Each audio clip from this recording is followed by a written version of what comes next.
আসসালামু আলাইকুম। প্রত্যেককে ওয়েলকাম করছি আরও একটি নতুন ভিডিওতে। অনেক দিন পর আপনাদের সাথে কথা বলছি। বিভিন্ন ব্যস্ততায় সময়গুলো কাটছিল আসলে। অক্টোবরের ২৪ তারিখ আব্বু-আম্মু ঢাকা গিয়েছিল।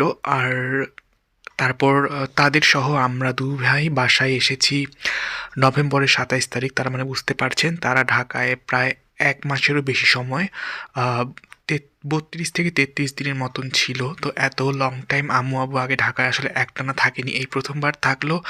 আর তার একটা রিজনও আছে, সেটা হলো যে আব্বুর একটা অপারেশন ছিল, সেটা একটা রিজন। আর আম্মুরও ডক্টর দেখানোর কিছু বিষয় ছিল। তো সব কিছু মিলিয়ে আসলে বিভিন্ন রকমভাবে আমি ব্যস্ত ছিলাম বলে ভিডিওগুলো অল্প, অল্প করে বিভিন্ন সময় শ্যুট করে রেখেছিলাম, যেগুলো আজ আপনাদের সঙ্গে শেয়ার করছি। আর সেজন্যই আমি বিগত এই সময়গুলোতে আসলে আপনাদের সাথে কানেক্টেড থাকতে পারিনি।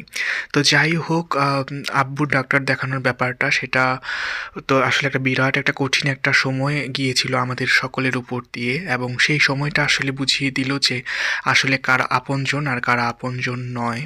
এবং সেই সময়টাতে আসলে উপরে আল্লাহ ছাড়া কেউ থাকে না আসলে ওই অর্থে। বরং যাদেরকে আমরা আপন মনে করি তারা আসলে এমনভাবে তখন বিহেভিয়ারগুলো করে, মনে হচ্ছে যেন তারা মাথার উপরে ছুরি ধরে আছে। তো যাই হোক, আল্লাহর অশেষ রহমত এবং সব কিছু মিলিয়ে আমরা সেই কঠিন সিচুয়েশনগুলো পার করে আসতে পেরেছি আলহামদুলিল্লাহ, আপনাদের সকলের দোয়ায়। সবাই দোয়া রাখবেন আমাদের সবার জন্য। আপনাদের জন্য রইল অনেক অনেক দোয়া, অনেক অনেক ভালোবাসা। আব্বুর যেহেতু পায়ে একটা অপারেশন করা হয়েছিল, তো আব্বু তো সেই জন্য হাঁটতে পারতো না সেই সময়টা।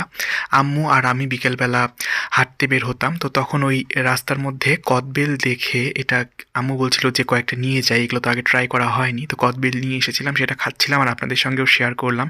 এরপর বাসায় এসে আম্মু রান্না করছিল রাতের খাবার। আর এরপর যেই ভিডিও ক্লিপসটি দেখছেন, এটা আরও একদিনের করা ভিডিও ক্লিপস। আসলে সবগুলো ভিডিও ক্লিপস আমি একসঙ্গে আপনাদের সাথে শেয়ার করছি, এক একটা এক এক দিন শ্যুট করা।